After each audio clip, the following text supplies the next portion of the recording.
Crazy shit. Oh my God. Hey, everybody. We're live. Billy and I were backstage, like having a blast talking about so much amazing stuff. So before I move forward, thanks for liking, subscribing. Thanks for being here. Thanks for supporting the channel. Thanks for helping me get these beautiful, amazing guests on here. I love you guys all so much. So with that, I have this amazing person who's going to just introduce yourself, Billy, and then we'll go from there.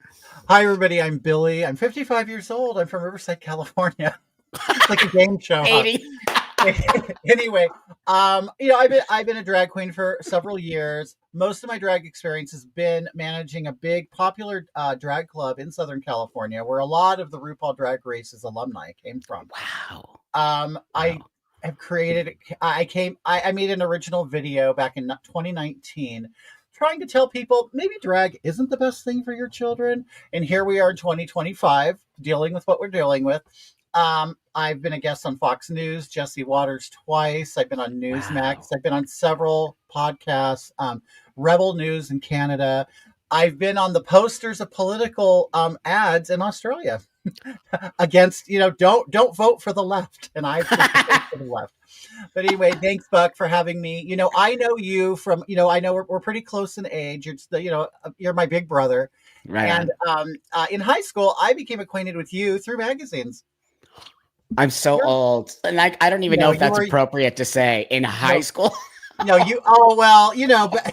we had access to magazines, but they weren't really bad magazines. It would, just be an ad for Advocate magazine, the safer gay man's magazine. I recall seeing, pictures of you in there. So it's really a pleasure to finally meet you. Oh, you're so sweet. First off, thanks for hanging out with me today and having really important conversation. These conversations, so far, all the guests I brought on like this, talking about like kind of my older school people and what we see in the community and what's happening here. These are really, really, really important conversations, not only for myself, but I think just for the LGBT, and today I'm going to use LGBT community because I don't particularly feel a part of the other part of that community. I think we come from the LGBT part. And I want you to know that a lot of people on my channel are not necessarily LGBT people. And I have I have amassed a large community. I call them the community of people who want to just learn from us and actually really care. They care about us and they care about what's happening. And so by having somebody like you on, you're going to be able to show some history here and how we used to just be like literally okay with ourselves. We were fun people at one time. People wanted to come to our parties. They liked us. Oh my God, dude. Like they literally liked us. And now everybody. So everybody, Billy and I are here to try to save. I think, what did you say earlier? You said something like you're doing this. You're being a little selfish. It's also about. Yeah, totally. I care about your children. I really do. I care about the future of humanity, but I'm also selfish and I care about how this all reflects upon me and my community and the future gays and bisexuals and trans and lesbians, Thank you. So we're not all crazy and hopefully we are here to set that record straight. Well, we're not crazy. And I think what is important is that Billy and I have been around for a long time and we've lived in this space for a long time and we've survived. And I don't think, I don't see you as a victim, friend. I think you're so funny. And so let's talk a little bit about your characters. I think your characters are really brilliant and so needed. At the end, we'll put where people can find you more, because I think really what I'd like for people to do is follow you and really support your work, because your work is not only funny and hilarious, but political on some level, right? Right. Thank you. I appreciate that. I've been, sometimes I listen to how people describe me and it kind of describes me more than what I think I'm doing. And people have said what I'm doing is I am changing politics through culture. And I thought about it and I go, that's exactly what I'm doing, because I'm using humor, and a lot of times I use profanities and things that get people's attention to kind of let them see what's the truth.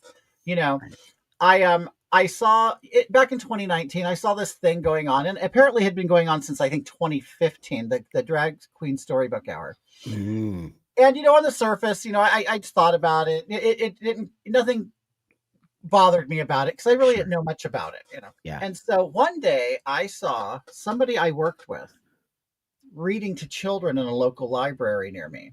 His face looked like hamburger because he's a meth addict. He was, 100 pounds, and I know that he is a known prostitute.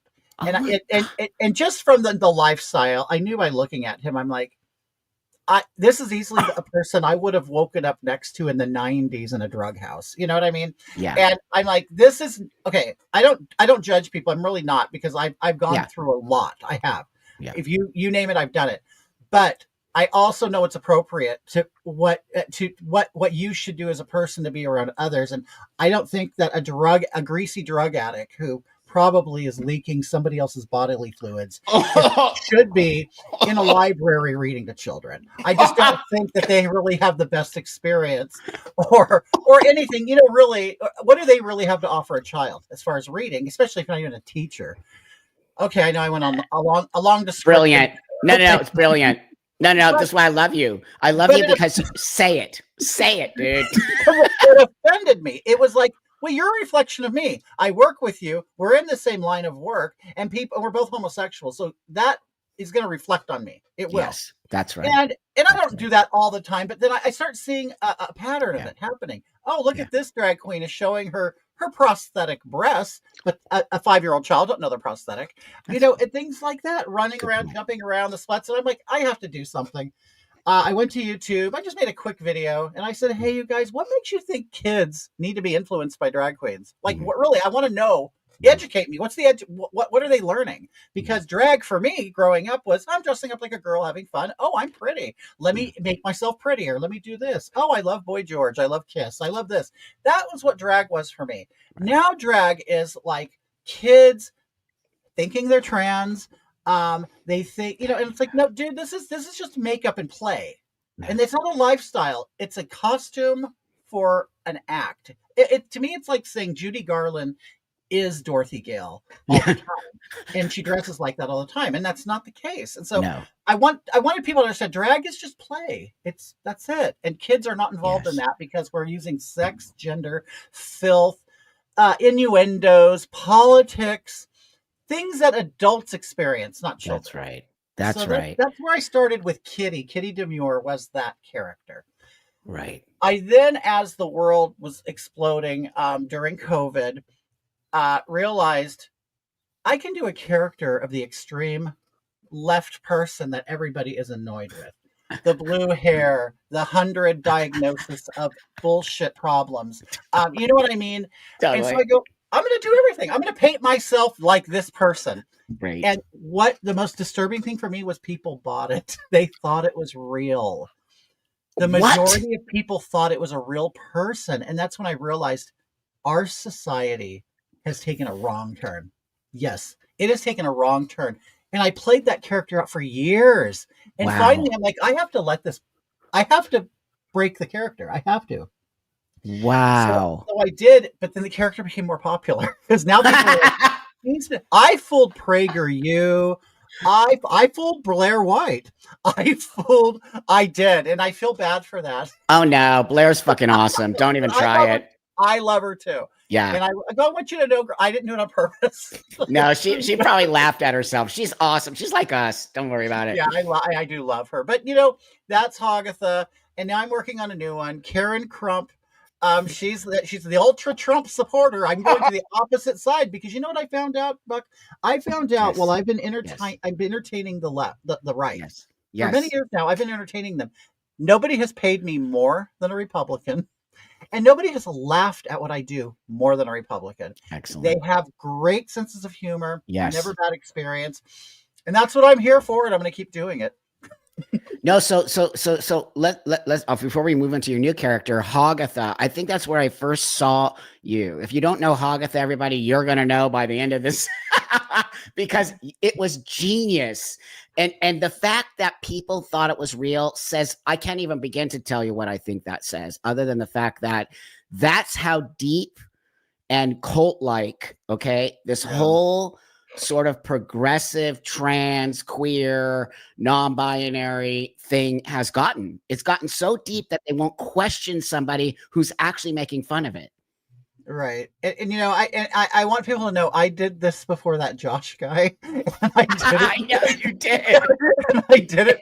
There's somebody else who did something like that. I'm like, I saw like, oh, they're doing me. But Yeah, but I think the reason Josh got so much PR was because he was a straight dude. yeah. And I And think he like, kind of yeah. looks serious. Yeah. I mean, actually, Josh and I became friends. Honestly, I we did. love it. Oh my God, me and him are total buddies. And I had him on my show and we had a conversation because I'm about building bridges like you Yeah. are. I don't need for the people on the right or even, I won't, I guess it sounds funny because I'm not building bridges with my people. I'm building bridges with the people who are supposedly hate me, but they don't hate me. The majority of my fan base, the people who are willing to listen to me, are supposedly the haters, the right, the right wing, the people who are, and I'm like, but no, they actually like me. So what are you people actually talking about? I think what it is you and I are proving a point here.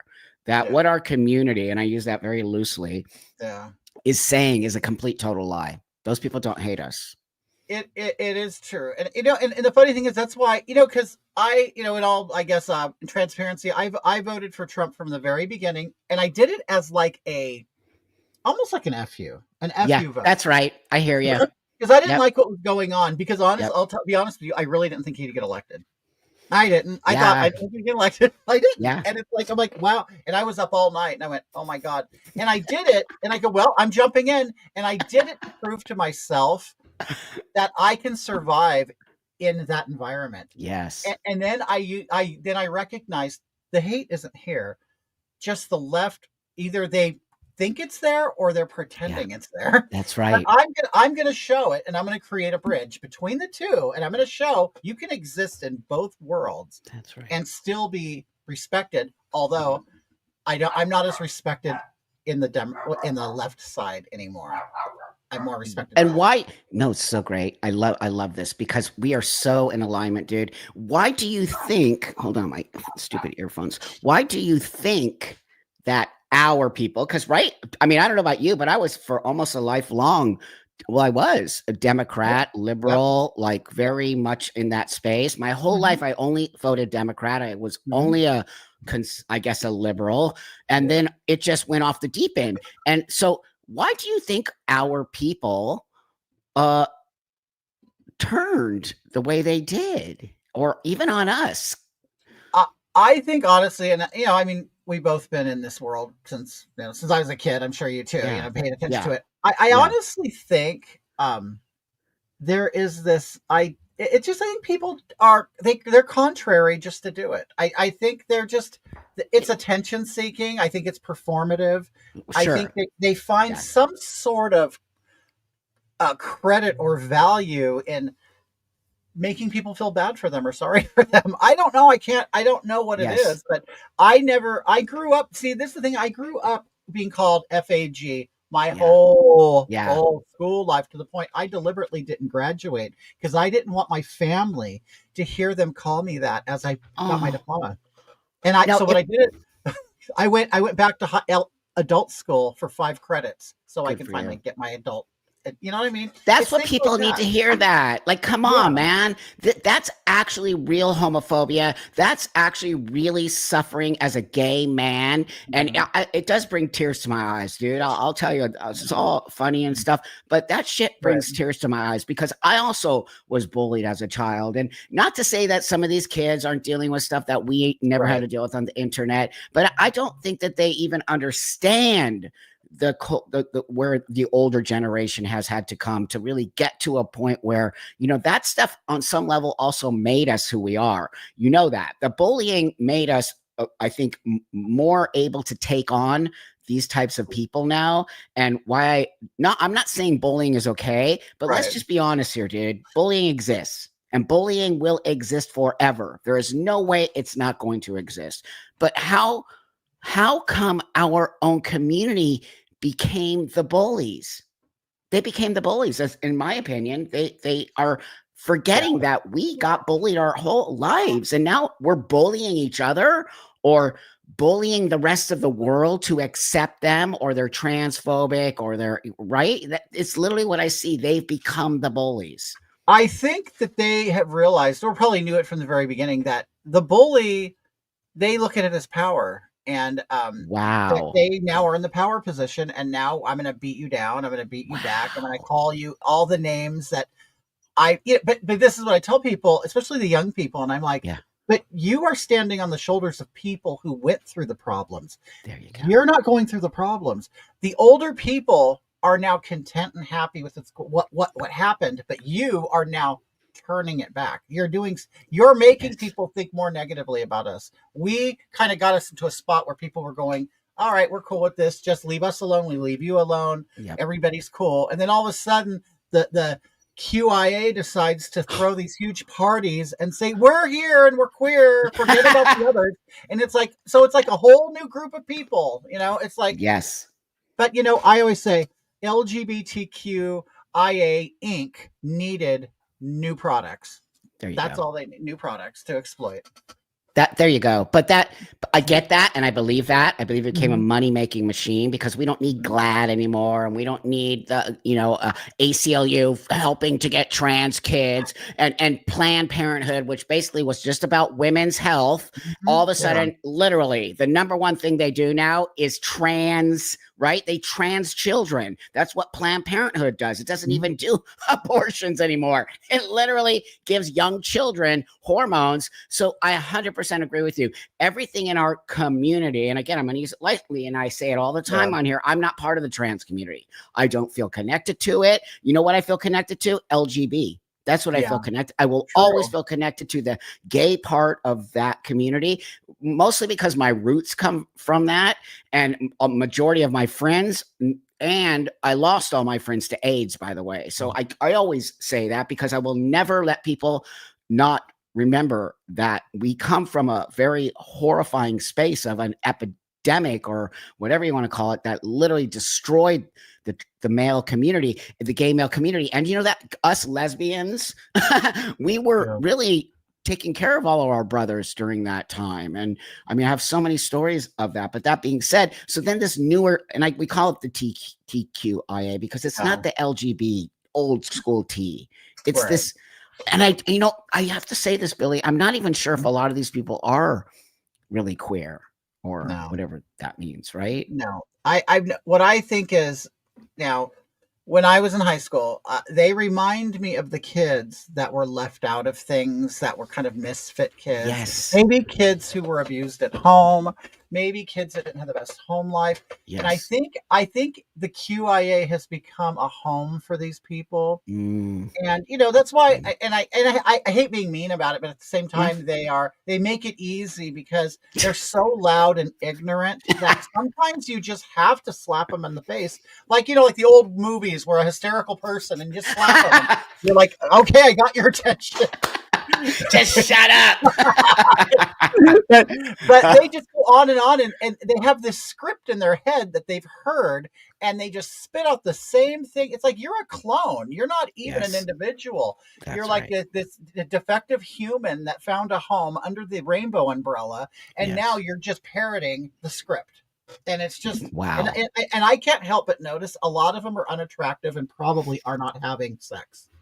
Well, they even say that even that particular generation of young people are not even like connected sexually. No matter what anybody thinks about that, I believe in sex, and I believe that sex helps people.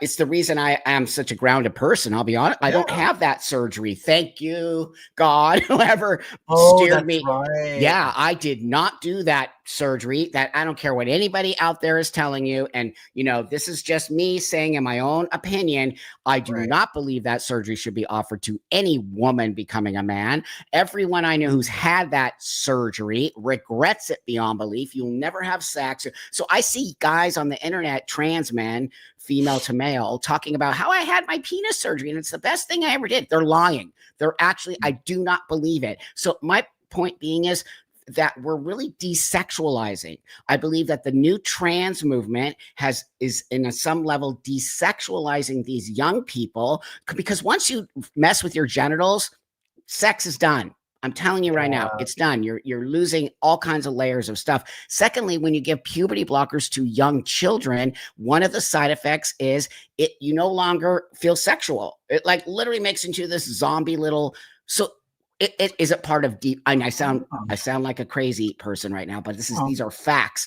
Are we trying to depopulize the world? Are we trying to experiment on children with sexual stuff? How dare we take sexual rights away from people? How dare we've taken sexual freedom from a young person and to explore themselves?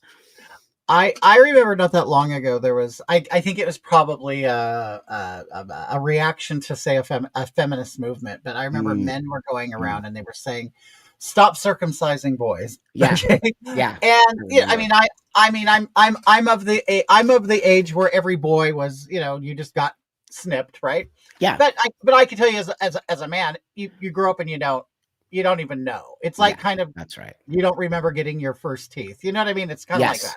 But the people were making a huge deal of it. Do I think it's the best thing in the world? No, I guess maybe it isn't. But people were so concerned about that, but yet they seem more concerned about that than removing the breasts of a teenage girl. Thank you. You know what I mean? And it's like, you guys were marching over foreskin, but it's like nothing's going on with the breasts that actually feed humans. You know what I mean? And that's an adult decision. That's a grown adult, informed, intelligent decision. It is disgusting. And I will continue as somebody who's a female. Okay. I'm a female who lives my life as a man. I'm not a man. Like, let's just get that out there again for the people new here in the channel. I do not think I'm a man. I want to be a man. I'm treated like a man. You make a great man. You're a great man. Thank you. But anyway, the honesty matters to me. So that being said, we're telling, do you know, Billy, we are literally telling children that they can change their sex. How is that legal? Like, do you remember we used to tell people to love who they are? Now it's like, well, love who you want to become. It's like, dude, you're hilarious. No, it's so true. They plucked that out and they said, hate who you are. You were born in the wrong body. You can become a boy when you're a girl. Just cut your tits off and take testosterone and your whole life will change. Oh, great. Now these kids are detransitioning, Billy. They're detransitioning. And they're not getting, so the trans trenders have woke up. Is that what you're saying? Yes. Yes. Sad. I have I call this person my sister, but I have two half sisters from a previous marriage. And they're older than me. They're probably around your age. Okay. Okay. And there's like an 8-year difference, I think. And one of them, my youngest one, her name was Nancy. Yeah. Very butch lesbian. And we didn't get along. And I think it's because I was a gay femme little boy and she was the butch lesbian boy I wanted to be. Right. Totally. So she's out playing football with my brother and I'm out in the house looking at Vogue. And I'm like, So anyway, so good. And so I had a little resentment toward her. I did. Okay. And people thought we looked a lot alike. Yeah. Well, we've only seen each other a couple of times. Well, not that long ago on Facebook, she told me, she goes, bro, I'm transitioning. And I said, are you? Oh my God. And I'll tell you what bothered me about that. I hadn't talked to her in 20 years, 20 plus years. And it's like, you sought me out just to let me know.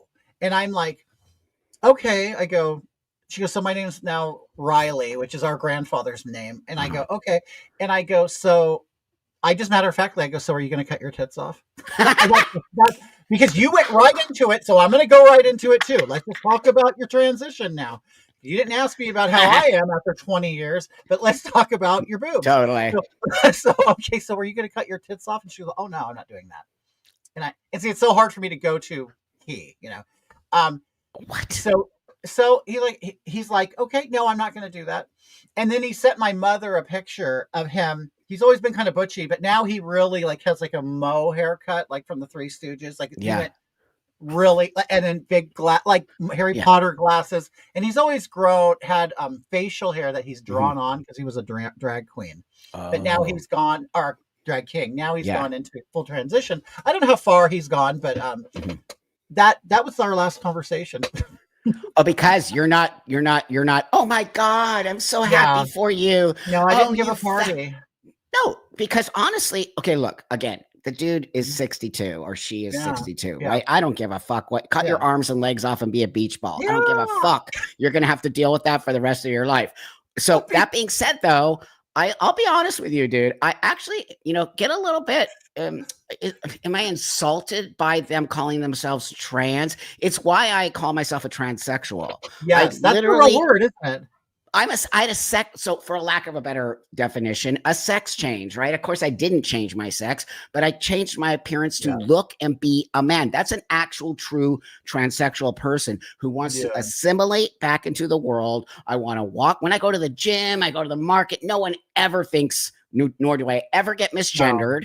Nor do I ever, right? That is a true transsexual person. What your cousin or whoever is doing is hopping on a identity choice. It's an identity choice, right? So trans is now an identity. I don't identify as trans. That's my illness. I have a mental disorder called gender dysphoria. It's just so pathetic and weird to me that people feel this need to jump onto something. And I think you hit on the head earlier where you said they need to be a part of something, right? Yeah. They're not individuals. And I think we grew up in a more individual state. Let's talk. Can we talk a little bit about your childhood a little bit, like where you grew up? And okay, I grew up in Riverside, California. Right. Married parents at the time. I mean, I guess if I want to kind of go like maybe go into like the gay direction. I didn't know. I the earliest memories of me being gay was very young. And I don't know if this is a gay feeling. Yeah, I really admired my father. Okay. At a very early age, and I wanted him to really love me and pay attention to me. And I remember this from sitting in a high chair and him singing. I just have this vivid memory. Yeah. And I'm like, oh, like I thought it was so cool, and I loved the feeling of it. And that's probably the best memory I've ever had of him. But anyway, so but grew up, and it turned into a very abusive household. I'm getting, do you want to hear the dark story, the happy story? Well, I mean, the dark stories are what makes you who you are. I really think that. And people have often asked me, well, how did you become gay? You know how you get these questions. And I go, I don't know, but I know the recipe that created me. Okay. That's all I know. Exposed to pornography at a very early age. Oh, wow. And I did become obsessed with the male anatomy. Sure. Okay. Sure. And then I liked watching. I mean, you're 9 years old and you're watching hardcore porn. Okay. Yeah. No. Something's not right with that. No. It completely opens something in your head. Yes. It does. You cannot not see that. And that's right. I became very intrigued with it. And I became very intrigued with the woman receiving it. Oh, interesting. I then really enjoyed women because I loved my mother and her friends, and I thought women were powerful. I thought they were strong. They supported their families. That's because that was my household function. The woman supported the house. The women in my life have always worked and been rough women. So I never understood the feminist movement because I'm like, I'd rather deal with the men in my family than the women because the women are badasses. I mean, starting from my grandma who came here and worked on dairy farms, and was a trucker in the 30s. You know what I mean? Wow. It's like, I don't understand this woman that people are crying about because they were badass bitches in my life. Okay. Right on. And I modeled myself. That's where I found my strength, was through the women, because I didn't respect the men. And so I think that's part of the recipe of it all, and then, we were latchkey kids, me and my brother, home all day, had abusive, sexually babysitters that, did things, male and female. So I've been on by both sexes in that situation. Yeah. So, then I was at school and stuff like that. And I'm like, you know what? And then I hear these people, somebody who looks like Herman Munster at a Denny's cry because someone called him sir. And I'm like, dude, who raised you? Like, where were you raised? Were you raised like in Neverland? Or I don't get it. Like, you've had the best experience ever, and somebody says sir, and it leads you to tears. I know. Sad. I mean, my own father has called me a faggot. I don't understand what's some waiter at a store going to bring you to tears for? I don't get it. It's performative. It is. And Yes. then, I go to high school and I found a girl because, you're supposed to find a girl to marry and have kids Yes. with. I found the Yes. one I could deal with. Yes. And we got along and honestly, we had great sex. As a gay man, I had great Excellent. sex with one woman. Okay. Mm-hmm. And, but she knew I was gay or had the relationships and stuff. Mm-hmm. And so she started the same abuse pattern. You're a fag, you're this and that. So she was beating me over the head with that all the time. Wow. Eventually divorce. I become a trucker. Truck in the country. Got real fat. Had a lot of fun. Now you're a gay man and now you're hitting every rest area. And Wow. And Wow. oh, you know what, Buck? I'm gonna tell you, that's the first time as a trucker I ever encountered the trans community. It was it became. I talked to a lot of them. It was a safe haven for them in the 90s. Yes, that's right. They could be on the road, travel the country, experience life. They could customize who they see, who they don't see. Yes. And they could hide in the truck. And that's right. So the trucking industry was really big for gays and trans people and women. My mother became a truck driver too. Wow. But so I eventually stopped trucking. I decided I had to lose weight because I got I was 450 pounds. I got really fat. Oh my God. Subsequently had a heart attack years after that due to all of that. I'm a big fat shamer person. I hate the body positivity community. I can't stand you.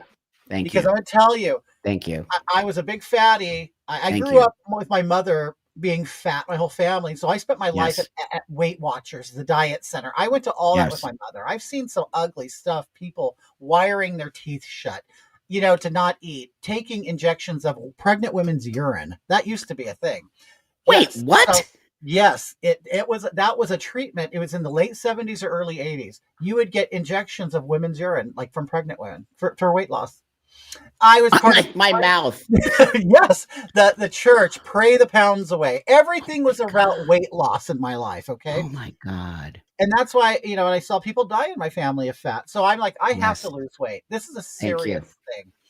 And that makes me resent all of these people. But especially, you see the fat ones, they're 800 pounds. Oh, I'm fat and all that. And then 10 days later, they die. Yeah, that's true. So it's like, don't do that. You're hurting people. But anyway, so I went and lost the weight. Had a heart attack. I'm on a healthier lifestyle now. Wow. Great. But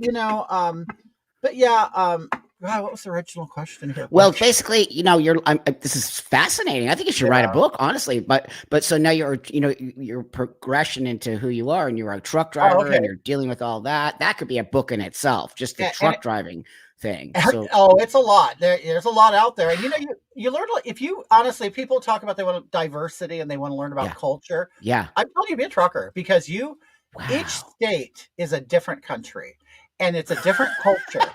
It really is. And you'll meet the greatest people out there and you'll meet the strangest people out there. And you know what, Buck? You'll realize California is its own universe. Totally. It's its own little universe. Yes. We are a different planet. So true. In Southern California. Totally.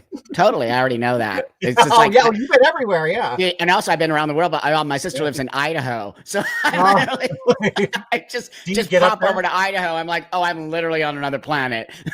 Do you ever get up there that often? All the time. I go visit my sister. She lives in a farm. My sister was a police officer here in LA PD. Really? And then she was in the military. She's like totally butch, but she's straight. And now she's at a farm and has horses and she's a cowboy. And I love it. I love that.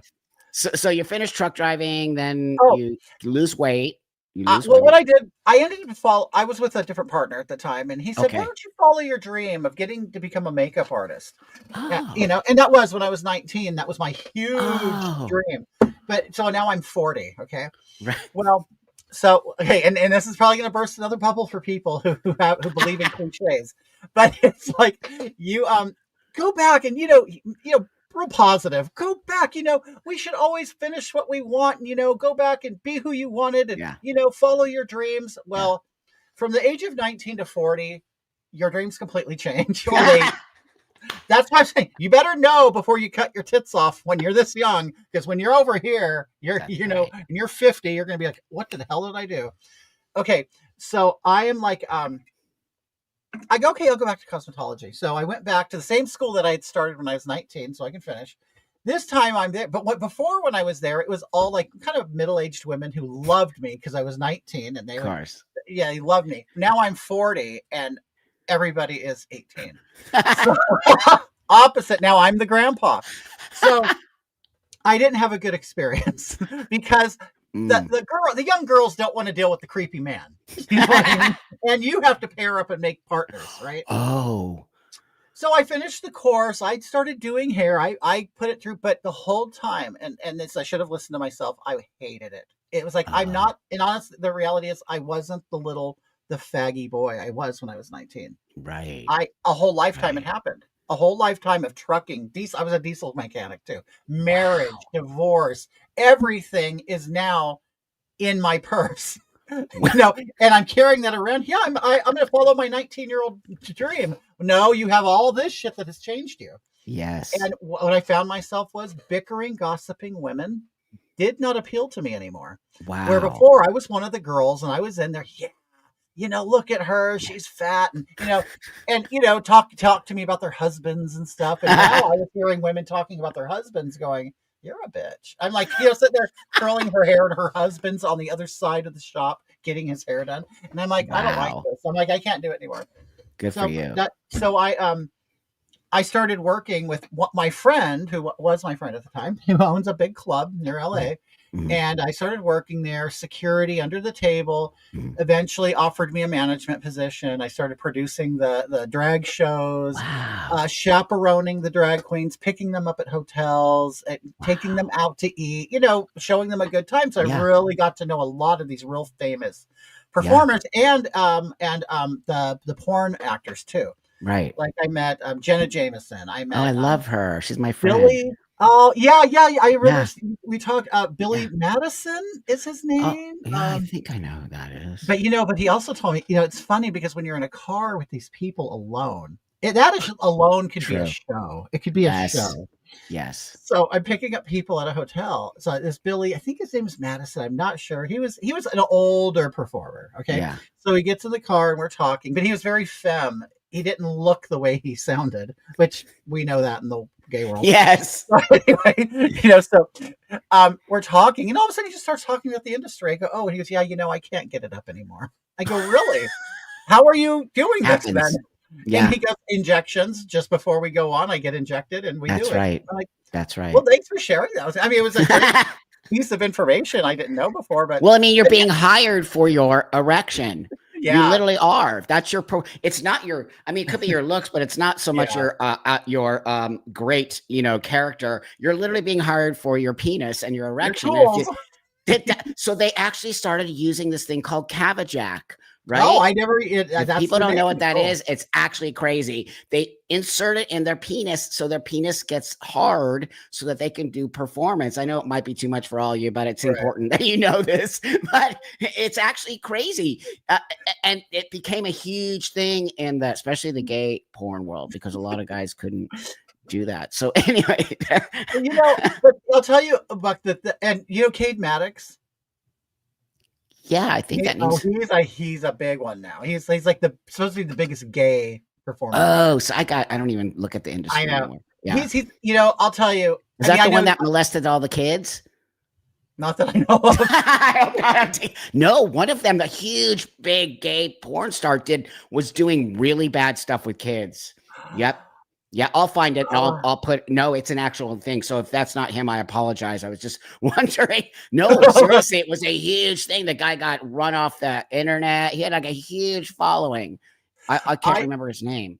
But one thing I could say, I mean, because I know you're kind of you're more in that world than I am. Yeah. I met people, part of the industry. Have you heard of CyberSocket?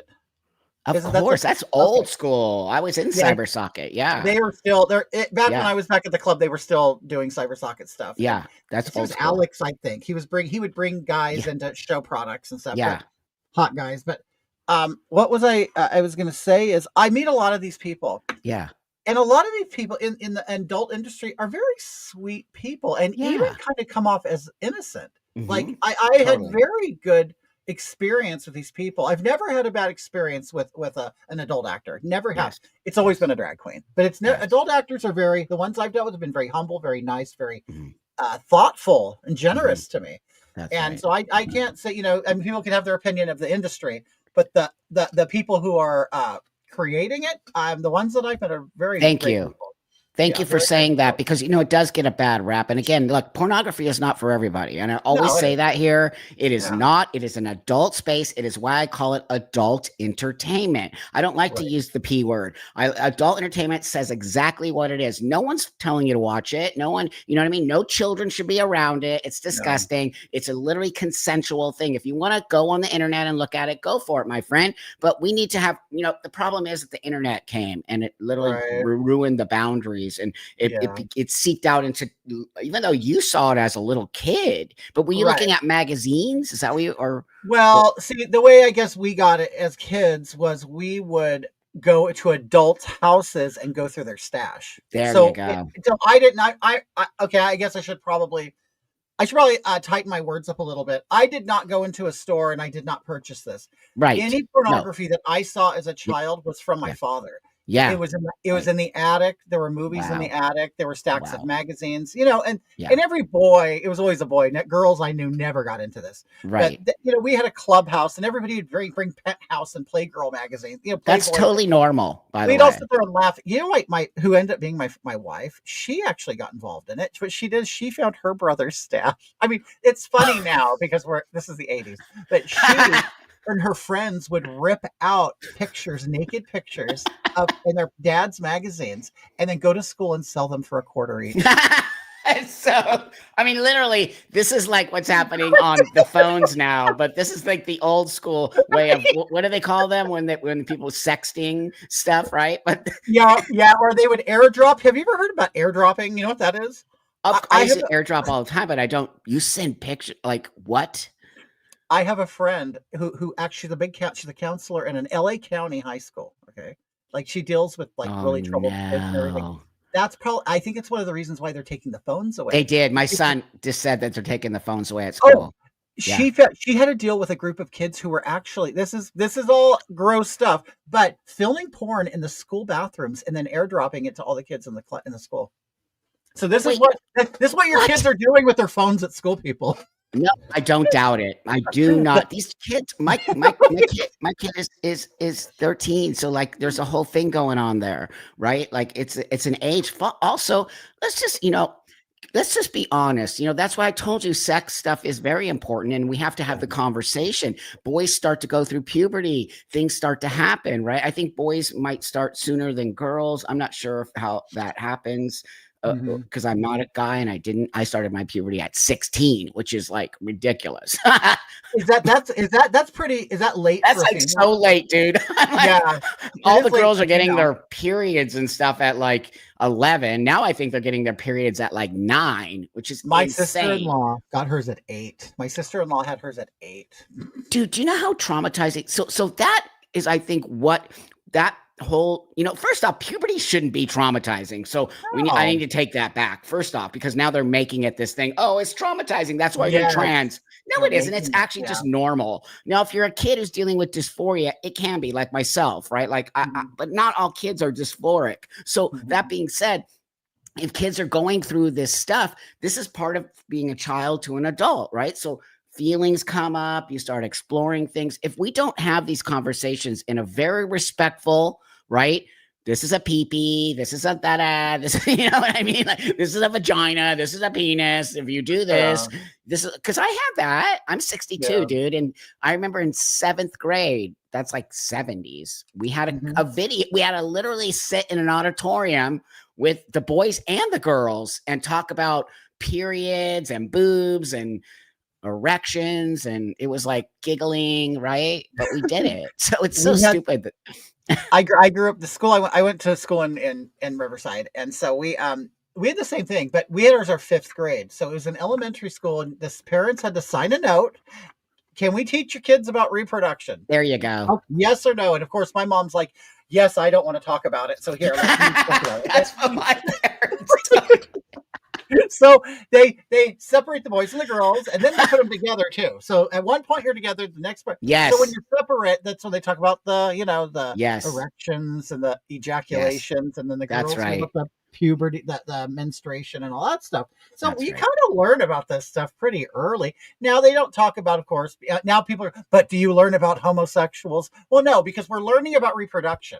Yes, that's right. Reproduction happens between men and women, and this is what makes the planet grow. This is why biology matters, and this is why you can't tell a little girl that they're a little boy and a little boy that they're a little girl, because it's now literally, well, how are babies made? If you're not like, are you fucking kidding me, dude? Like, this is why it's so absurd to me that anybody, I don't care who you are, would be okay to say biology isn't real, or biology doesn't matter, or there's no such thing as XX and XY. Like, what are you doing? Like, no wonder people hate trans people, dude. This is why they hate, because they think trans people have an agenda, right, to change all these kids to make them trans. And it looks that way. It actually looks that way. Buck, okay, so I know you're familiar. I know that maybe some of the audience isn't familiar with this, but a daddy-boy relationship in the Sure, world. I know what that is. Now, yes. We all know that that's an innocent thing. It's a fantasy. Because of how we've been exploited by within and without people exploiting us. They have created people to believe that is a pedophilic relationship. That's right. And it's not. And we know it's not. It's just it's a fantasy thing. It's a fantasy between two consenting adults. That's right. And you know what? Right.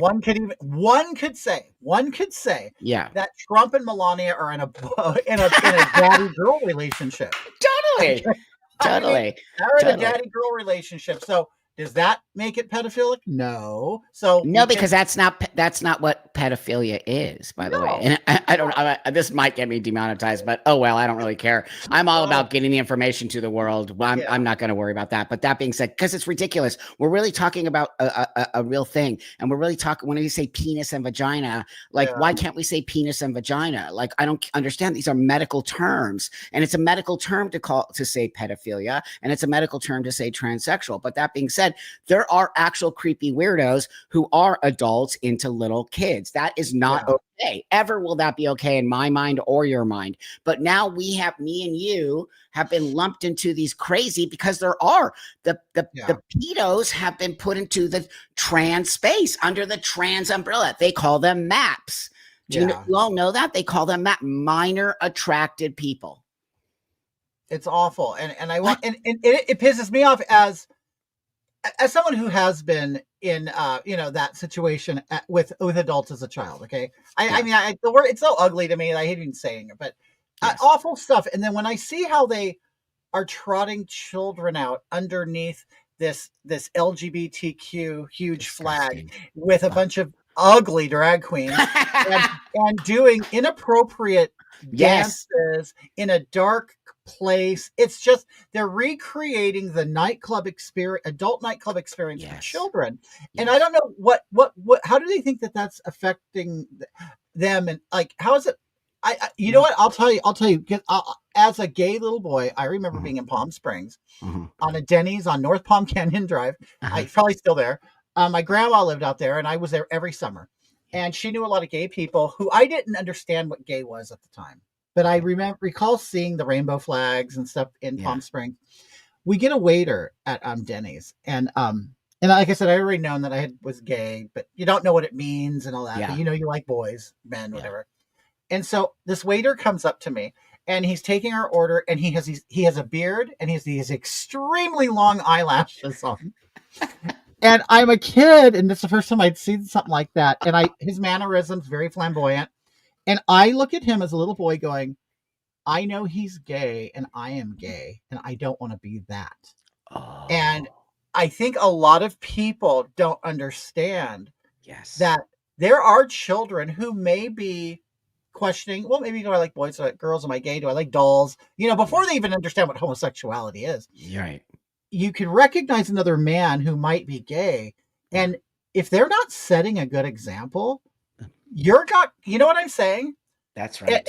And I never had positive gay male examples in my life. They were Wow. always very sexual or very Mm, immature or very, mm, performative. mhm, And it's mhm. like, I don't want to be that. I just didn't. And I would look at straight men and going, Right. I wish I was straight. And, Wow. not that I wasn't ashamed of being gay. It's like I saw my future. I'm like, I'm going to be the guy who's wearing the fake eyelashes and being flamboyant. And I don't want Totally to get do it. that. I don't want to stand out like that. I totally And get it.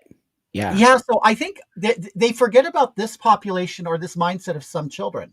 that's They right. are completely ruining them Great as they're point. sitting there doing this. Great They're in the point. classroom and they're surrounded by this all the That's sexuality and right. talk, and you're like, I don't want to do this. Oh I my want God, to you made hide. such a great, very powerful statement right now that I actually, I knew this in the back of my head why I had to put myself out there as a Mhm. transsexual for the young transsexual kids out there to see somebody is on some level. I really consider myself just a normal person, right? I'm married, I have You a are. kid, I coach soccer, you know what I mean? I have tattoos and stuff, but I think that's just part of the world today.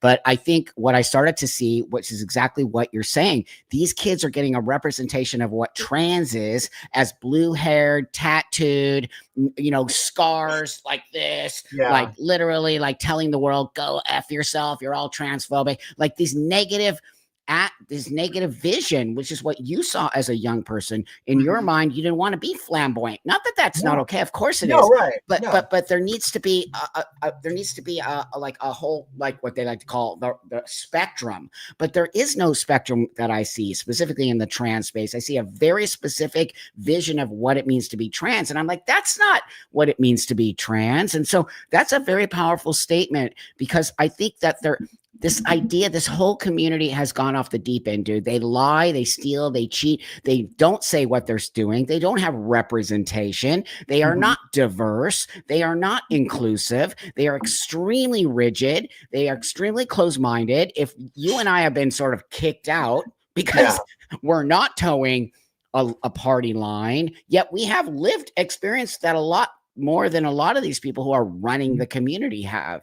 And I do appreciate you saying stuff like that, because I didn't really think about that on some level, that your representation is so important. Some young boy is going to see you and say, hey, I like that, I just want to be normal like you. Well, not that you're normal, but Yeah. Well, yeah, I guess, on a spectrum, normal and correct. I think over toward the one of normal, but I mean, you yeah, have a husband, right? Oh, yeah. you have a, yeah, Oh, you have a husband. we're a monogamous couple. We have two Shih that Tzus. We go to the that mall and we woo all the women with our Shih Tzus. I'm telling you, anybody, I don't care if you're gay, straight, or whatever. You get yourself the cutest little dog you can, it's, and you go anywhere. And I'm telling you, you're gonna get laid, oh my or you'll God. find love. You'll find love. You'll But find something. I used to have chihuahuas when I lived in the French Quarter in New Orleans, and then oh wow, I would walk to the gym or places with my little chihuahua. Oh my God, dude! The girls and the men, and the love it. ladies and the men would just like swarm on me, dude. It's true. It's a little like easy way to get a date. But even these people who really aren't LGBTQ, who want to go under that umbrella, there's Yeah, actually another community, the dog community. You can get yourself a little dog, go to the dog park, and you're going to great, find the sweetest people. great. And anybody who's at a dog park with a dog is a good person because they care about their dog. That's right. Okay, so Most animal people are very sweet. And I don't know, here in LA, dude, people with their dogs are acting strange. Like if my dog goes up to their dog, they're like, ah! I'm like, what? They're dogs. Like they treat their dogs yeah, like they're like sometimes a bit too much like a child, dude. yes, they do. They do. It's funny because we've run into people at the dog park like that. Like Yeah, extremes. There's the one who don't care, and then there's like that's we've right. seen people who actually go to the dog park, release their dog, and then go shopping. It's like they treat it like a daycare center. It's like It's that. totally great. It's not a daycare center, I and love it, dude. whose Chihuahua is this, and nobody can find it. It's a They human. have to go shopping. We'll be back. That's funny. That's great, dude. I love that stuff. Um, And then, so how did you get, so you were picking up drag queens and you were doing the, stuff, and you were there. And then were you doing drag at that time, or how did you sort of get more Yes. into, yo, Okay, you were. I originally started the club kind of just as a basic security, Oh, and okay. then as and I know you have club experience. I don't know if you about running a club. I don't know, but No, it can get really busy. This was a yeah. 2-story club. It's a big club in Pomona, huge place. And Okay. they basically can't manage it on their own because it's so big. So they said, we really want you in here. What would it take to have you as a full-time employee? I said, well, this is how much money I want. And, and they said, okay, you can do it. Because I was already helping out with the shows, and they liked the fact that I really cared. A lot of security that comes into these clubs, they're just guys who want to get laid. You know what I mean? Totally. And they don't care. But I'm like, I love it here. I love the club. I love the entertainment. I love the pressure. Like, I really work good under pressure, time constraints, things like that. So I would perform, but then I started really liking the background more. But I did a couple pageants, competitions, perform. Most of the time I like to sing live, because I do like to sing, whether, some people like it, some don't. But I'll kind of add kind of impersonations of the person, to kind of make it more entertaining or whatever. But there's not a whole lot of live singing drag queens. There is. Right. So I do that because I'm not 19 and I can't do a death drop. You know what I mean? So there's just, is that the split thing? Or falling on your back, yeah. I'm going to tell you, Buck, since you have been a little boy, the same drag dances have existed. So they always go into a vogue, and then a wind up of their arm, and then a kick, and then a kick, and then a flip. It is a cliche blueprint drag queen dance that nobody ever changes, and it's annoying. But anyway, so but especially when you're into it, you know what's coming next because you're there all the time. That's right. But I started. I'd pick at the hotel. I'd take them out to eat. Bring them. I'd pay them out. So I became their companion in the clubs. So I would watch them do their makeup. I'd talk to them and stuff. Some of the most famous drag queens that are out there that people absolutely love are some of the most horrible people in the world that I've ever dealt with. Wow. And some of the ones that were villains are very sweet people. And it was unfortunate that, they say it's the edit of the show of RuPaul's Drag Race, and then people make fun of it. No, you really said these things. But no, they really do take pieces and put them together and make you say something you didn't say. Sure. I used to be. It's funny how you can have such fast friends in the drag world, but as soon as you are no longer part of the cult, they bury you like a cat. Oh yeah. You know what I mean? Oh yeah. They really of course. Catty. And I used to be friends with RuPaul's Drag Race. Makeup artist Raven, very very famous and popular person. Yes. Okay. So we're no longer friends. It's like once you get the opportunity, the number changes and you move and you're a new person. You know what I mean? Oh, well, that's the fame thing. That totally screws people up. No, totally. It's true. But I met some great people, and I love the experience. I do. But I do love performing, and as I got older, and a lot of people take drag extremely seriously, and I found I enjoyed it more when I didn't take it seriously. Right on. I want to treat it like I'm just that gay boy at the club who wants to be fabulous for an evening. That's right. As Madonna or whatever. And then go home and take it off. And that's what drag really is. Now, there's some who make it professional. They do. And that's still the same thing. It's still taking it on and off. Yes. Bianca Del Rio right now is really big and is traveling the world. Right. I worked with him. He had an exclusive contract at our club, so I worked with him all the time. Right. He's a normal he's a guy. Yeah, he's a guy. He's a guy. He's not trans. And he's serious, and he's a businessman. That's right. And I really had a good experience with him. Other ones, I don't want to drop names, but there's other ones I didn't. And but it was very fascinating, and it made me realize toward the end of it, and toward the end of, I had the heart attack at work, so I went back for 2 weeks after I healed, but it wasn't the same, and I didn't like the owner anymore. He was very cold about my situation when we were supposed to be very good friends. So I just said, I decided I don't need the stress of this anymore. I'm done. Yeah. And I retired. And I was bad enough to get on disability, so that's kind of where I'm at right now.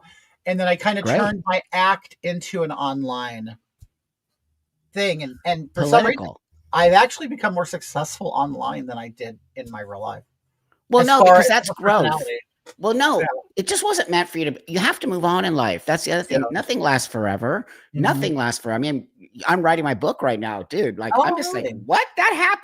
Like, that happened? Like, You really? forget about that. Taking out pictures. I'm like, oh my God, I was a crackhead. Like, this is insane. Like, but I think what that you're supposed to be what you're supposed to be. I'm Yeah. also one of those kind of people who believe that. And I think that the thing that is so powerful about what you're doing is that you're really changing hearts and minds with your really upfront, in Mhm. your face, political, because weren't drag do you think that the history of drag, or what we used to call female impersonators, remember we called Mhm. them female Yeah, yeah. impersonators Uh-huh. back in the day, do you think that it has been on some level a political statement as well as a sort of entertainment space? Well, yeah, and I think, I'm never one to know. I never claim to know every single thing, and I just Sure, research and I read as much as I sure, can. But I sure. try to remind people about drag.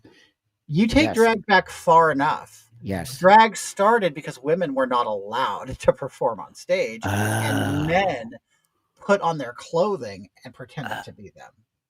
Okay? oh, I always remind drag queens of that. Okay. And wow. a lot of them will say, no, that's not what it means. It means drag means drag is they said drag was the dragging of a dress or No, it behind what? a man, What? or it means something dressed. It like they tried to make I it an can't. acronym. And I I said, can't. no, I go, during Shakespearean days, whatever, men were not allowed, men had to play women. And so I just I say, can't. and the funny thing is I can say that, but I'm not offended by it. It's just history. And I said, and That's so if right. I go, and if you really want to get down to it, gay men have carried on the tradition of misogyny by dressing up and portraying themselves as women because women were forbidden. It's a really wow. I actually didn't know that. Then Yeah. thank you for saying that, because I Yeah. really didn't understand the history of it. And this is why I get so mad at this new trans stuff where trans women are women. You know, look, Mhm. I'm a female, dude. I fought for female rights back in the day, and I still do. I will never Mhm. ever say that I'm not that. And I Yeah. lived in a butch woman space, which is actually not comfortable on many levels. I lived in, oh, dude, I got my ass beat. Seriously, like beat up, like here in West Hollywood, dude. Like, you fuck, you dyke. We're gonna and like baseball bats. Oh my, I can laugh now, but dude, it was I have stories that's going in my book. It was insane. But that being Oh, said, I can't wait. I just see this literally. I see it from my eyes, and remember, I'm socialized as a woman, so I have Mhm. a Yeah. perspective that not a lot of men get to have. And so I walk the world now as a man, and people treat me totally differently. But I Mhm. don't forget that inside of this man is still a female. And Yes. I see the things that you won't necessarily see. And so when I see these men who are now trans, and that's okay, I have no issue with a dude who wants to be a woman. You go for it, Mhm. my friend. But Yeah. don't you dare say you are a woman and you know what it means to be a woman, and you're pregnant and you have a Yeah. period and you have blah, blah. That is the misogyny 10 thousands. It's like me saying I can shoot sperm all over the place, right? Like, You're what? throwing ropes. You're throwing ropes. dude, I Even mean, Buck, even if you could at 60 something, you wouldn't be. It'd just be a dribble. I know it'd be a dribble. Hilarious. You know, and the thing is like, come on, people. Like, we're actually going along with this shit. That is misogyny at its finest. You know, these are still males. Trans women are still males, and they come to it with such a misogynist attitude, dude. And the fact that drag came from that is something that needs to be said, because Yeah. then we really understand. Before I let you go, Mhm. because we could go for hours, Yeah. I Okay. want to ask you this one Mhm. question. And this Yeah. has always been a question of mine. I've been asking it for probably 10 or 15 years when I started to see the trans movement really start to take over. And I Mhm. started to see drag queens transition to be women. I'm like, Mhm. but then how do you get to be in a drag queen still? How can you be a drag queen and be transgender, because you are not putting makeup on? It's like saying I'm a drag king. right? Yeah. I'd win. I'd fucking win, hands down. Like, Yeah. this isn't drag, right? So does my question make sense to you? Oh, perfect sense. And this is something that's been bugging me forever. Oh. Okay. So I grew up into drag. Do you know who Jimmy James is? Yes, totally. First Totally. drag queen I ever saw, Jimmy James, female impersonator as Marilyn Monroe. This Yes. is before I knew, like you said, Yes. female impersonation before drag queen. Yes. Now, whether I was right or wrong, because I was young at the time, Jimmy James was a female impersonator, and then I became familiar with Divine. Divine was a drag queen to me, That's right. really a man acting. That's right. Because that's really, I believe, what the actor behind Divine says. I'm really an actor. Yes. And okay. What was my question? So the question was, do you think a drag queen who decides to transition to live the life as a woman, okay, can they still be a drag queen? Okay, that is a big controversy within drag. I don't care. With the ones who have transitioned. Okay? I know. I say it all the time to them. I'm like, you're no longer a drag queen. You can't say that, Buck. I'm like, drag queen. So you're telling me you're in drag right now? Then that means you're not transitioning. Oh, yes, it does. No, dude, I get into it with it all the time. Yeah. And you'll go in circles because they are wrong. They're wrong. Okay. They're wrong. So they're wrong. What drag has always been has been a man doing the illusion of a female. Illusion. That's all it's been. It's just been that's the simple description. Then as time went on, and the first time that I saw that it started breaching into the trans world was on RuPaul's Drag Race. Yes. That's right. Actually, you know what? It was before that. I was at a drag club in Riverside. It's the VIP nightclub in Riverside. Me and my sister were there, and we're watching drag queens. And I'm like, look at Michelle. My sister's Michelle. Look, aren't they beautiful? This and that. One came up next to us. Her name is Sonique. Recently won RuPaul's Drag Race. Okay. Sonique is there. Okay. And it's walking back. And I honestly didn't know. I didn't know Sonique's history. Okay. But I do now. Sonique is walking up, right? Between the aisles. And my sister Michelle like touches, the drag queens love to be touched. They love to fondle them or whatever. So that's my sister touches her butt and Stephanie goes, oh my God, and looks at me. And she goes, that's not a man. And I said, Michelle, they're drag queens, they're men. She goes, no, it's not a man. And I go, why do you say that? And she goes, because her butt was had dimples like a woman, cellulite, was plump, and the thighs and the proportions. Wow. Well, I go, Michelle, no, you don't know what you're talking about. Years go by. Wow. It comes out that Sonique has been transitioning for a while and has been on hormones. There you go. That's why she has a fat ass, fat thighs, and fat hips, right. and a nice, smooth, beautiful. I'm not. I can say this stuff and still say it's beautiful. Of course, it's not it's not the product you're selling. It's not an illusion. You are an illusion. You are an actual real drag queen because you live your life as a man because you are a man, and then you go in and you put makeup on to create the illusion. Someone asked here, I saw a great question. They said, can a woman be a drag queen? No, a woman could be a drag king. Okay. Oh, I'm going to elaborate on that. They call them bio queens, Buck.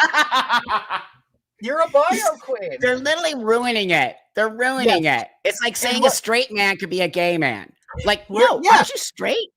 I swear to God, Buck, there is a therapist, a gay therapist. Yeah, we first of all, we know everything is capitalistic. They're all trying to monetize everything. That's right. And there's this therapist online who's sitting there saying, you can be a heterosexual and have a gay experience and still call yourself a heterosexual. And it's like, no, then you're bisexual. Okay. I'll buy that maybe you were drunk and you were with your friend and you sucked a penis and you go, oh, this isn't for me. I mean, I'll give that person the okay. You get to have a one-off. That's a one-off. We'll just put you went like this. You went. I don't like it. It's like, I mean, otherwise we'd be calling vegans carnivores because they have eaten meat before. That's right. That's right. And what happens to the ones who sneak the bacon on the side? Are they still vegans? Because we know they do. Nobody can say no to bacon. Don't try it. My first exposure to like females and this whole new definition of drag was on RuPaul's Drag Race early on, maybe the third season. RuPaul used to have this segment where all the queens would get together in a room and a TV would come on and RuPaul, hey girls, Yeah. I got some she-mail for you instead of email. Everybody laughed about it. No one thought anything of it. Of And course. all of a sudden, a Yeah. certain community then said, Yeah. that's not right. Yeah. Then the next time you see the next season, Carmen Carrera is Yes. a contestant, looks like Yes. a boy, says Yes. nothing about trans, but at the end of the show is, oh, guess what? I'm a trans. Yeah, And no. there's yeah. No. So What here? This is a great question. You lied to us. You lied to us. This is a great question. That's that's Victor Victoria. You ever seen Victor Victoria? Yeah, of course. Yeah, I'm old. Of course. So I have no issues with Got Milk. I have no issues with Got Milk. Got Milk transitioned to be a dude. For the people who don't know, real quick here, people don't know, Got Milk is like me, a trans man who's also a female who became a male and now plays a female. That's drag to me because you're presenting as a man. The only drag I could do is presenting as a female. So wait, what were you going to say about? I'm sorry, I cut you off. Well, totally. RuPaul took heat for that, and RuPaul had a very strong opinion that there was a difference between a drag queen and a trans person. Well, then RuPaul got a talking to. I know. And all of a sudden, now it's but RuPaul doesn't seem to really support it. Just accepts it. That's part of the Hollywood, which I'm in. So I get Hollywood is they will tell you, nope, you want to still have your show, you're gonna have to do this. And so I get it. RuPaul's a capitalist, right on. Yes. And so RuPaul's counting his money, going, better. Literally, he's like making millions. I'm like, you deserve it. You go right ahead. Because they complained. And I think the people who probably understand that knows what he's doing. Like, I don't really care. Right. That's right. So then, then it changed other little things about the show or whatever. And then you see, I believe, didn't they actually have a biological woman on her name Hormona recently? I think you're right. And that's drag though. I don't have an issue with that. That's drag it's literally an illusion of the other sex. Okay. No. Was it? I think she was being a woman. A woman. Oh, you can't do that. That's not an illusion then. Well, that's what when I was performing at the club and everything, we would have girls who would come on, biological women who might be lesbian, but they have the big boobs. They're women. They are women. And they're putting on, chaperone. Okay, they're putting on extra makeup, extra hair, and then they're going out and performing a Madonna song. And I'm like, this is okay. I go, well, this might be a beautiful performance. I won't take away from their performance. This is burlesque to me. Oh, right there you go. Excellent point. That's burlesque. You're right.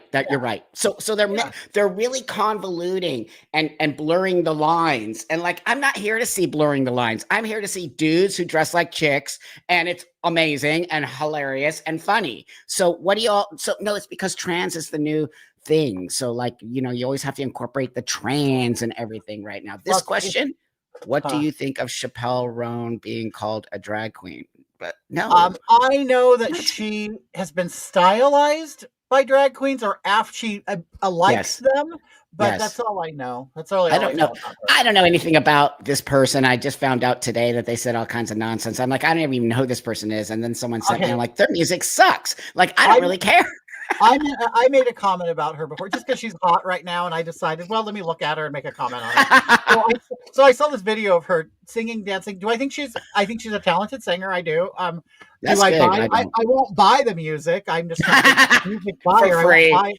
And I won't go to see her concert or anything, and I won't seek her out. But I wanted to make an opinion of her. Yes. And, and what I saw was, and I've seen little clips of her confronting people.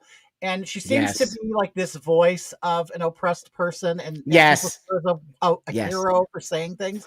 Well, I saw her performing, and I go, she reminds me. She reminded me of a little girl who was extremely spoiled, who got everything she ever wanted, and now the world. She's like this kid that stands in a circle of adults and performs and annoys you while the adults are trying to have a conversation. This is how I saw it. I go, she might be a great, beautiful person, but this thing is what I see. They're using her. With it. They're using her. Yeah, they're using her. Let me just grab this one super chat here from Diva Dawn. TGIF, Trump on Billy. All right, I'm Billy. Thank you for speaking out on a troubling trend. Parents are damaging their kids by introducing them to this adult. Thank you, Diva. We both totally agree with you. And you know what, Yeah. Buck, another thing, like I guess more on a serious note, from Yeah. say the people from the conservative side that do like what I do, they Yeah. I think a lot, and I want like the LGBT whatever letter after that who wants to hear it Sure. if they care. There are okay. You saw how this country voted 50% in one way. That's right. That's Those right. kids now, and I've known this, and this is what made me start doing what I do. There are children on that side of the people that you demonize and that you hate Yes. that are just as gay, just as trans, and just as everything as the kids on the left. That's right. You have decided to demonize them, their parents, and you have now made it impossible for 50% of the children in this country to have a chance. You That's have right. demonized them. You've demonized their parents. You've done everything, their religion, everything. There is a Yes. way of doing this. Thank And you. I have lived on that side, and I have actually made Yeah. people understand what drag is, Yes. understand what trans is, while you Yes. sit over here and you're wearing your pink thongs and running underneath your umbrellas, and you are, having oral sex in the alleyways in San Francisco. There are people in Iowa who have children who honestly are confused. That's And right. you are the Thank you. example of what they're feeling. And there are people like me and Buck are here saying, no, Yeah. we are here. We will hear you. Those Yes. people are just forget it. No, oh, you're so great. Honestly, it's like, if I just, what I don't understand is this, these TQI trans, whatever they are, they're so obsessed with everyone accepting them and when they don't accept them. But the minute like somebody just says something that they don't like, or I'm sorry, what I'm trying to say is when they can come at us and call us all these slurs, turfs, and cis people and blah, blah, blah, they don't see it. They don't see it. Yeah. They only see themselves as these people that are being attacked by the world. But if they would just stop all of that, attacking the rest of the world, keeping it where it needs to be kept, nobody needs to see this. And if you want to transition your kid, that should, first off, shouldn't happen. But let's just say it does. It needs to be kept in your own private home. And nobody needs to see that shit. Okay. So that is between you and I disagree. I don't think children should be in that space. But what I'm trying to say is, how did we make people's personal business public? It's like, I don't want to see your butthole. Keep your butthole over there. Like, I'm like literally sound like my 13-year-old kid right now. Butthole. But literally, like, why do we all have to see your butthole? Like, even gay men on sex acts don't want to see your butthole. That's right. They say it. Don't send me a picture of your butthole. Don't send me a picture of your butthole. We just don't want to see it anymore, people. So I'm going to just bring this one last thing up here. Who is the guest, please? Oh, that's so sweet. That's so sweet. Tell them where to follow you. Okay, so now I'll tell you, I've been banned a lot. So my name has different modifications of my original name. But if you look up anything Kitty Demure or Hogatha Cysty, it'll pop up everywhere. I mean, I don't say this because I think it's great, but you Google those names, a ton of stuff is going to come up. Videos. Yeah. I'm on TikTok. Yeah. I was utilizing TikTok a lot because honestly, in the capitalistic world we live in, they give me a lot of money.